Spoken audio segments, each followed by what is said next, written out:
Do you think that now the new age affiliates are the streamers and influencers? There are plenty of streamers that have fake numbers, fake viewers, fake depositors. The AI took over this area a lot. What do operators need to have in mind? One channel marketing is not the solution for your operation.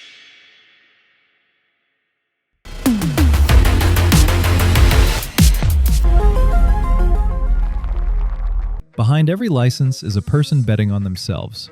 At My Gaming License, real people carry your application through. From jurisdiction to bank to launch, we do the work so you don't have to. 300 plus clients, a perfect approval record. My Gaming License, your licensing partner.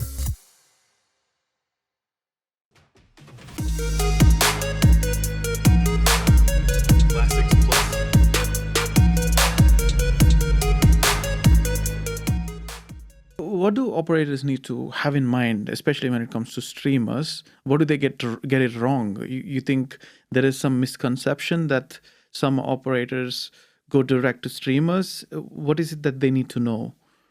They need to know that the one channel marketing is not the solution for your operations. You have to do a multi-channel marketing.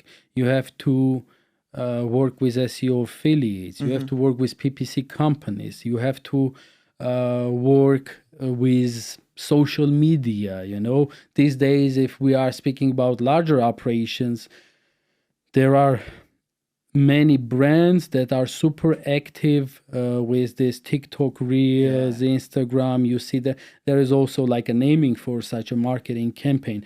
I mean, that's the thing. You should not concentrate only on one channel. Like it's not the remedy of all your issues and the solution to your business problems. But you have to have a complex solution, different channels, and use smaller budgets to test each of them, because you might seal a great deal with one of the best streamers in the industry. They might be like excellent for one brand, crypto brand, which performs really great with their audience, but your brand can just burn their traffic. It can affect them losing their own players and their revenue from your partnership, and you from losing the trust from the players that just were promoted. So, I mean, the solution to this is you have to have a proper strategy to work through different channels, not just one. Okay, so especially streamers. Yeah. So now you have established a bit of platform between operators and affiliates. Do you plan to also include streamers? We do have streamers. Oh, you do? Yeah, okay. I mean, streamers are I was in the opinion only for affiliates. No. I mean, they fall under the affiliate affiliate category. Yeah. We have a separate section for streamers, so you can see like all the affiliates. How many streamers do you have on platform? I think around 250 or something that's like big this. as well. And we have seen recently like how many are registering. That's how we figured out that there is something, really like some people figured out the way to make money. So basically, we are trying to moderate it like very carefully because there's more scams than the real ones. Yeah. And that's the thing with streamers, you don't know it beforehand. You see their website, their kick. Everything looks like it is real. Inflated numbers and stuff. And then one or two brands, they buy 2 streams from them. They see no results. They complain, and this streamer disappears. Yeah, and then the same 100 USDT is being passed over all the flow. Yeah. So for the streamers, I mean, we have had them for many years, but now we have a separate section, and we are implementing a new feature to also collect their streaming data and show it in the system. Okay. Because with SEO affiliates, we have the integrations with Ahrefs. We can see the data. We show it. With streamers is different. You can't get their data from Ahrefs. So now we do additional integrations to get the YouTube numbers, Telegram numbers, and Kik and etc. But it takes time. But it's in the plans. But still, do you verify them like going further? Yeah, it's easy to verify them. Okay. They usually like change something in the bio. Okay. Okay, cool. Let's switch the gears a little bit. Let's talk about your marketing, which I'm really like kind of interested in, because you come up with new things from time to time. I saw the other day a chicken video on Instagram. I was like, wow, that wow factor. The chicken video. Do you remember? Yeah. The chicken goes to Madrid. Yeah. That was so cool. So I mean, how do you approve of these things, right? Like, what's your philosophy on marketing as a company, as a brand? Yeah, the chicken video, I just remember which one you are talking about. It was just like a week ago. I saw it like you did. So I saw it like once it was posted. But it's not that, the team is just doing chaotically whatever they want. We have a plan. They know our vision. They know more or less what's in our strategy and what is not. And the videos like this were just like they are already, generating themselves, trying. If something works, is good. If not, we try something else. And you have to constantly try, because if you stick to the traditional marketing, sharing these nice pictures of each other's and, talking like sharing some philosophical ideas and stuff, it's not working anymore, man. Like, let's agree, because it's everywhere on LinkedIn. Every second person shares their photo with some, interesting quote. It's like from The Office, where Michael Scott has a quote of someone, and down there he has Michael Scott. So it's everywhere. So you have to, if you want your marketing to work, you have to be different. And by being different, it doesn't mean you have to do, you have to invent something. You just have to observe. You have to look what is going on in the world, like what other marketing tricks or campaigns other industries are applying, what we could do in our industry, because our industry is small, man. I mean, there is so much that we can learn from other industries and bring it to here. The same with our events, like speed dating sessions or affiliate market. These things we didn't invent, right? We just saw that it works somewhere. We tried it in our industry and it works here too.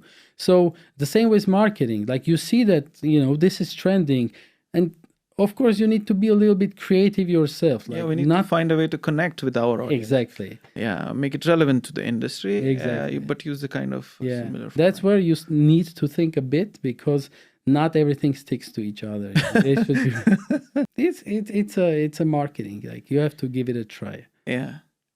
Is there any marketing campaign that you're really proud of in the whole AffPapa journey? There is so mixed that I can't think just of one. I mean, and it's not that we ever like worked on a specific campaign, but we had different ideas and we just choose which one we do. Whatever works, we keep doing it until it's obsolete and it stops, work, because you can't do the same thing. That's why you have to always change. You always come up with a different. First, we started with Reels. Maybe you remember we're doing this funny cuts, from the TikTok and stuff. And it was a bit weird to share it on LinkedIn, but suddenly now, like, all the companies, even the serious companies, are doing that. I mean, because that's the trend. Like, that's how world is moving. Some things are cringe, then it's being adopted by a small group of companies, then it's becoming mass marketing. And then 2 years later, it becomes again a funny thing to come back on. So if we look at B2B iGaming companies, what do you think they get it wrong when it comes to their marketing?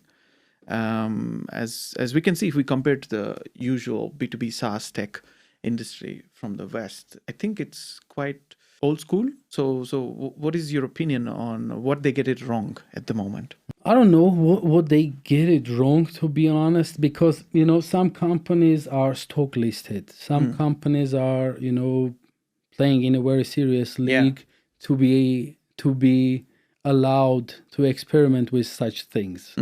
That's why we don't see it often. Like you won't see Evolution posting something. But we have HubSpot, just for an example, on Yeah. the B2B SaaS tech.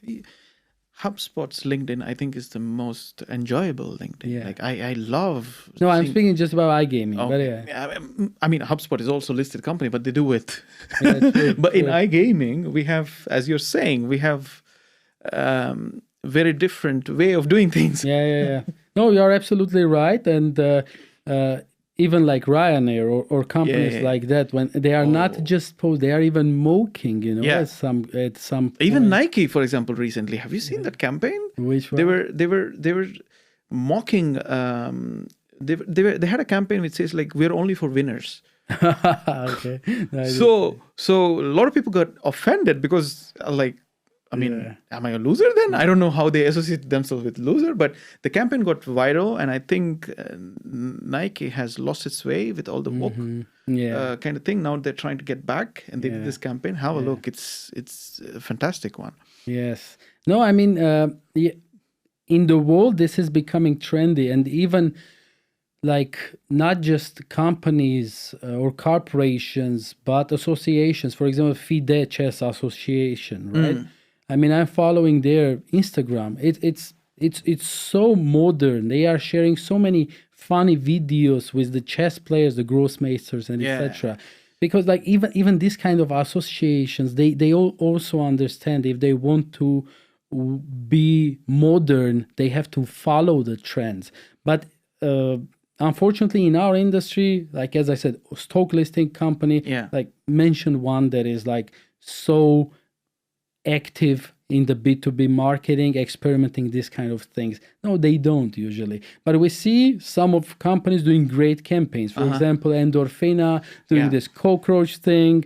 It's something that it could have failed, but it worked, and the entire industry was really sharing the photos with all their now after that many brands started doing similar thing too. Yeah. But it was a great campaign, Yeah. and it could have failed, but you should try, even if you are at the level of Endorphina or any other company, in a similar league. I think if you don't experiment, then you are definitely falling behind. But if you experiment and you fail, that's okay. Let's also look at building AffPapa for a moment, because you started in 2022.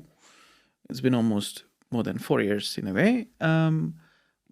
Was there any moment where you felt like this might not work, or were there any tough moments in building AffPapa from the ground? The project was started in 2020. I was okay. still with Every Matrix. I Private, joined as I joined as an operational CEO in 2022. I don't think we ever had a moment when we thought the idea is, obsolete, or that the issue we are solving is no more actual. But we had moments when we felt that we are not delivering what our customers want. For example, they are having some issues with unverified accounts. They are having some issues with affiliates who send them not really real players, Yeah. or some fake bots or traffic or whatever. And we had just to find solutions for that. Like our goal, our question that we asked ourselves was not like, are we doing the right thing, or are we still needed in the industry? But it was like, how can do we we- fix this, to remain relevant to the industry? And that's why we started verifying affiliates. We opened up this complaint section in order to receive complaints and get rid of scammy affiliates and operators as well. Because in average, during the year, we are closing like 10 to 12 operators. Last year, we closed around 12 operators just for not paying commission to the affiliates, which they earned. And the reasons can be different, but if the affiliate brought your traffic, whether you like it or you don't like it, I mean, if it's a right traffic, they are a right affiliate, but for some reason your company, your brand was not able to convert the traffic, and then you are saying, okay, I'm not paying this what I've promised. then it's not the affiliate's problem. It's your problem to do the homework before. That's why every case you should analyze separately. It's not all the same. Yeah. Sometimes affiliates are swindling, sometimes operators, sometimes it can be just a misunderstanding as well. Yeah. That's the toughest ones, when on the both sides you have good guys, but they didn't manage to do a nice business together. When we look at your team, how big is your team? Because you're doing a lot of things. There's a lot of activities as well. Right now we are a little bit over 40. 40? Yes. Oh, okay. 42, 43, I believe. Nice. I mean, we know the main ones because obviously they're active online and they're front facing. I thought maybe around 15. No, I mean, for just the affiliate managers, we have more than 12 affiliate managers. Yeah, for the service, Then we have the gamblers team of 4 or 5 people. We have now events team we are separating, so we are having separate marketing there, separate sales.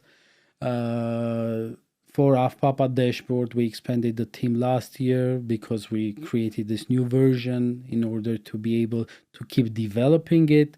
That we like the new dashboard that we moved to. It's not gonna, remain the same for a couple of years. Then we change it again, but it's gonna be constantly improved with new features, with new functionalities. For example, right now, the users inside, they can see who is attending which event. So you have 40 members in the team. What's your main principles in terms of leadership when building a team, right? I think that's the hardest part of any business, right? If it's a small business, if it's a few people, it can sail smooth. But when we add more people is when complexity also adds. So how did you build so far, and what's your main leadership principles? How do you build your teams? Every stage it's different. From scaling from like 2-3 people team to 10 people team, it's a different job, because there you are still just hiring people to delegate simple tasks. For example, someone is writing the content, someone is doing the social media and the marketing, someone is doing sales, someone is doing the account manager, development, graphic design, etc. Then when you grow above that, you are creating infrastructure. So now the content needs to have a head of a content and a team behind. So you need to start creating and selecting leaders. That's a different challenge because now you have to look at other characteristics of your employees. And there are like 2 main characteristics that I think is the most important for an employee and specifically for a leader, like someone you can delegate to lead a team. It's responsibility and curiosity. Responsibility helps you to easily work with them, because if you find something wrong in their output, in their product, you criticize or you comment, they won't get offended and they won't be blaming others. They will try to find a solution to improve it and be in charge of the issue. And when they are curious, they will constantly look for different ways to improve their output and to become better in their position. When you have these 2, you can trust these people to lead teams, because then you don't have this blame game thing, playing with each other. You know that when you tell them there is something in the content team, you will not hear that, it is like this person who is responsible for that. The leader will take it on their account, then they will just go and solve the problem. They tell you, I understood, we will fix it. And that's who you need in your team. People like this, Otherwise, you are becoming a detective to find who's right, who's wrong. And then all your energy is going, to be wasted on that. And how do you find those people? It's interviewing, trying some smaller projects together.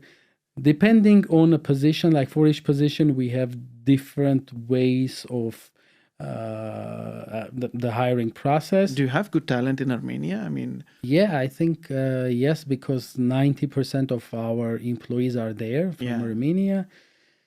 We have and mostly working from office, or how is the it's hybrid? all remote, but okay. yeah, a couple of times during the week they might gather all, like it's a must. Everyone gathers. Okay, like so in they an don't come to the office No, every- not on daily Nice. basis. So Okay. they gather to know each other, because like Yeah. you can have a content writer who is just reporting to his team lead, and they don't know who's the rest, in the team. So it's good to bring them together, to go for like some drinks and stuff, because in the end, company is being built by the team, and the team should work as a team. It's not a group of freelancers or something.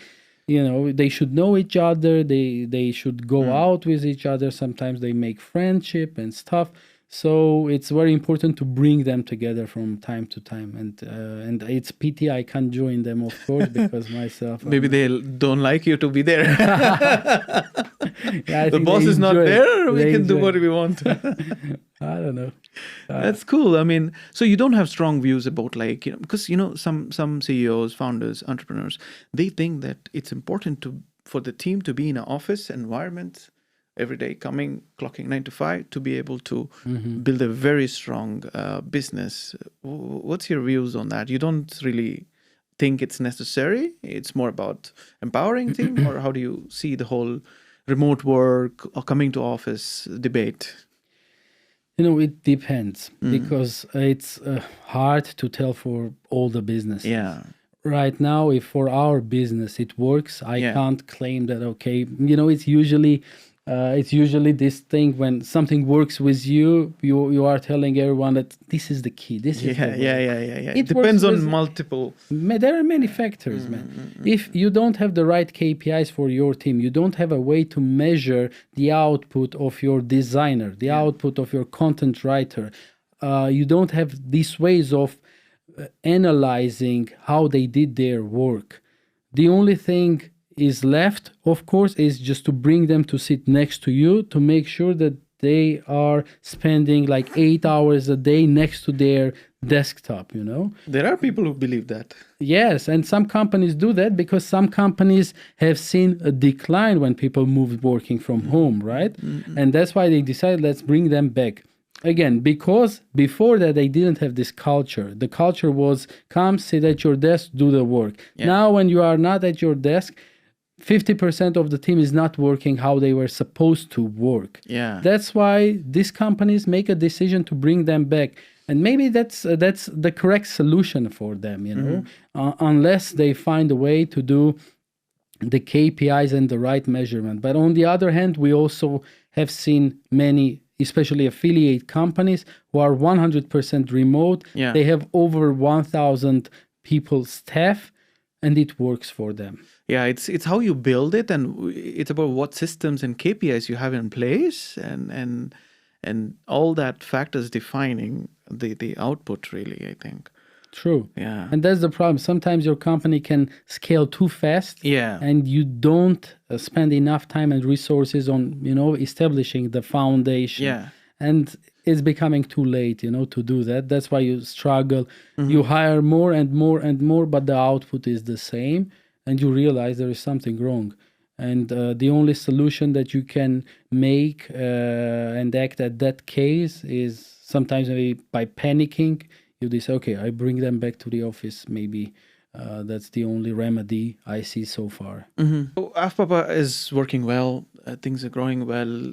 The community is also growing.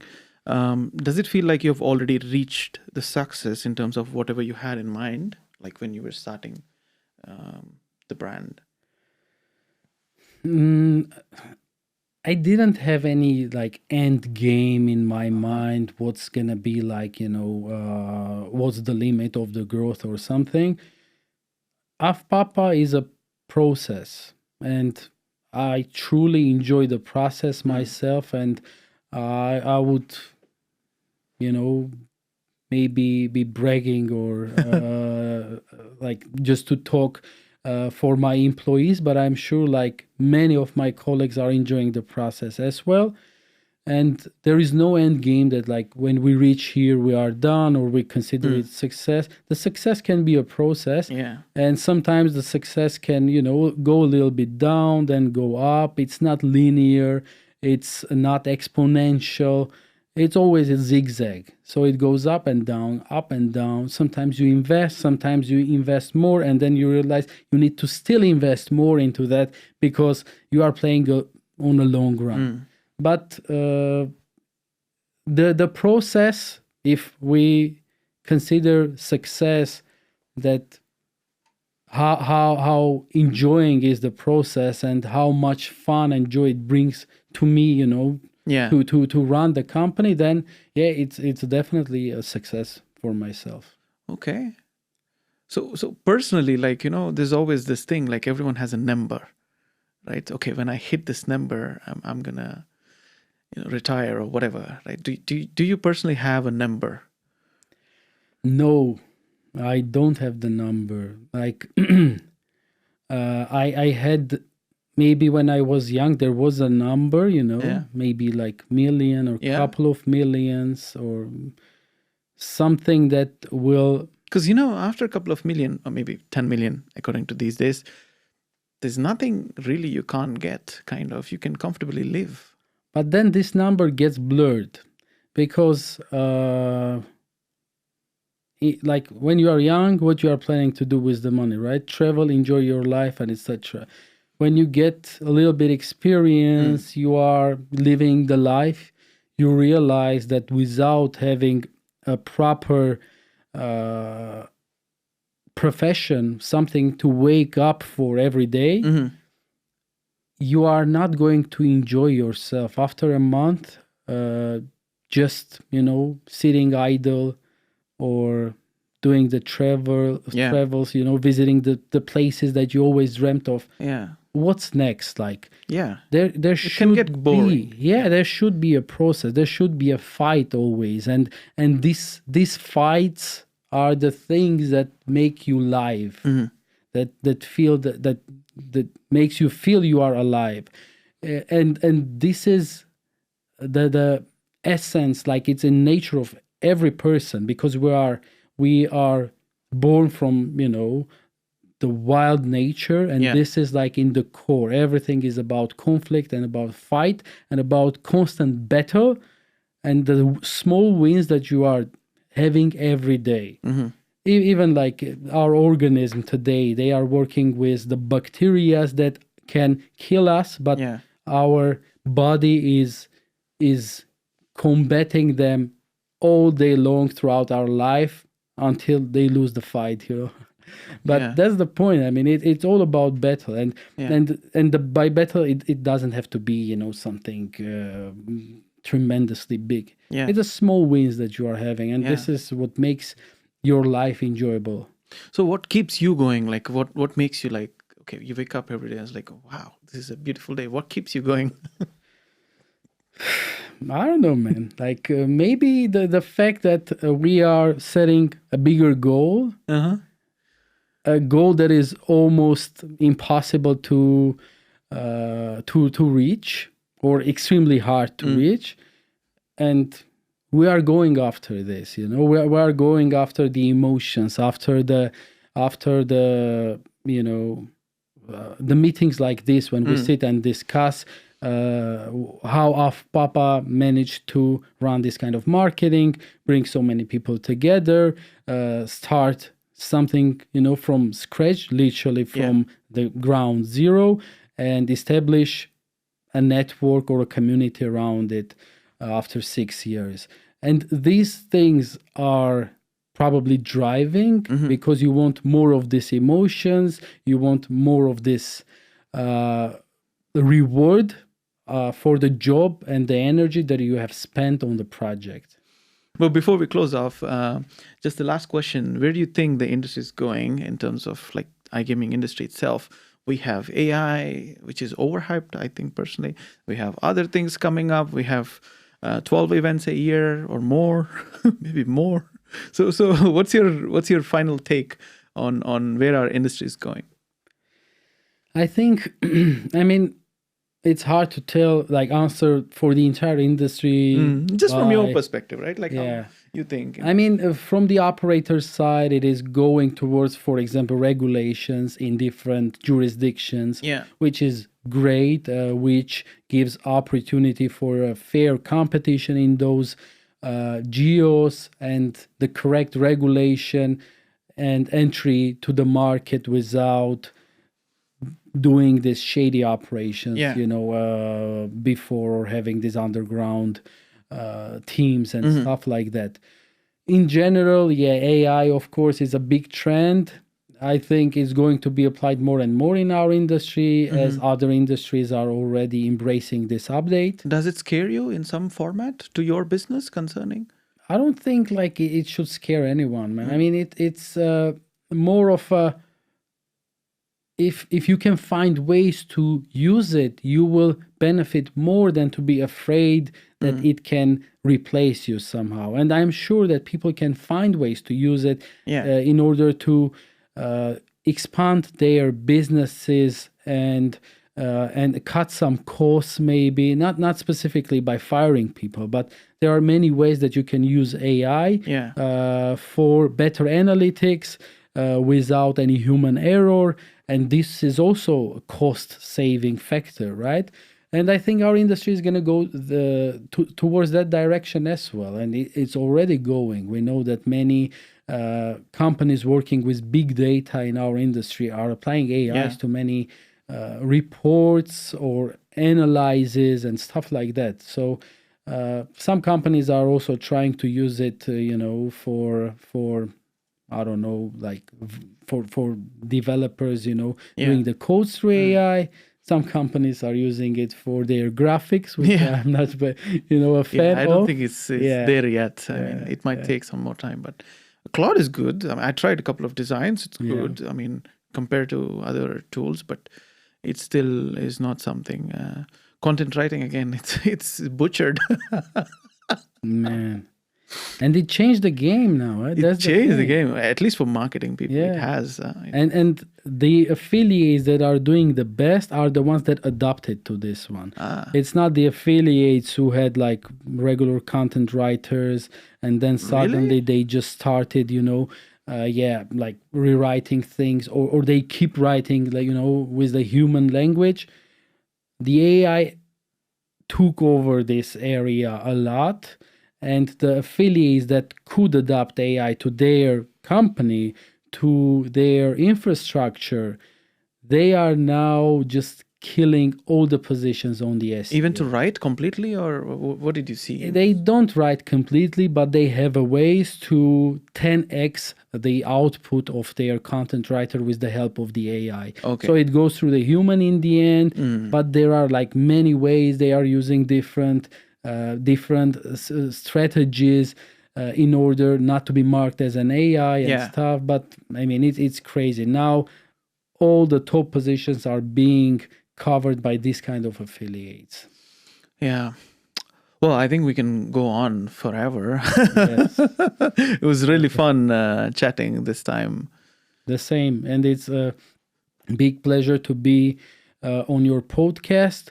And as I have mentioned a couple of times over LinkedIn and to you personally, you have created a great community and one of the most interesting WhatsApp and actually functioning WhatsApp community groups for the iGaming that I see really working, not people trying to spam, trying to sell, because even in our groups of the AffPapa, you always see, hey, I need this, hey, I offer this. In yours, people genuinely talk to each other, which is great. Share some memes, which I like personally a lot. Yeah. So great job with that, and congratulations with the great community that you have built around you. Thank you. Thank you so much. I mean, it's just taking some time to have chats with people before actually introducing them into community. So for me, it was very personal when it comes to working on the community. I talk to everyone before letting them in, just to see if they're actually in iGaming, because some can come from outside as well. And but yeah, it's a process, and I think as you said earlier as well, it's something that I like to do, some people also suggested me, hey, we can automate the whole approval process for you. It's like, yes, I know it can be done. Thank you but so thank much. you. However, I like connecting with these people. Yes. I like to know what they're doing. And then, it's an opportunity for me that I wouldn't otherwise get. Hmm. Right? No, you found the key, and it's I didn't know about it actually. That's great that you. It does take a lot of time for Yeah. sure. No, definitely, but it pays off in the end. Yeah. Yeah. It pays off in the end. That's why you don't have this Mm. scammy posts in your group, which is great. Thank you again so much for joining me, for sharing everything very openly, as well as from your perspective. So I really appreciate that, and I look forward to another opportunity to talk more specifics on some of the things. I have some thoughts as well now. So thank you. Nice. The pleasure was all mine. Thank you, Surya. Cool. So that's it, guys, for today. Thank you for watching. Do let us know your thoughts in the comment section. And do connect with Levon on LinkedIn. He does amazing posts as well. Do follow AffPapa. And I'll see you on the next show. Thank you so much for watching.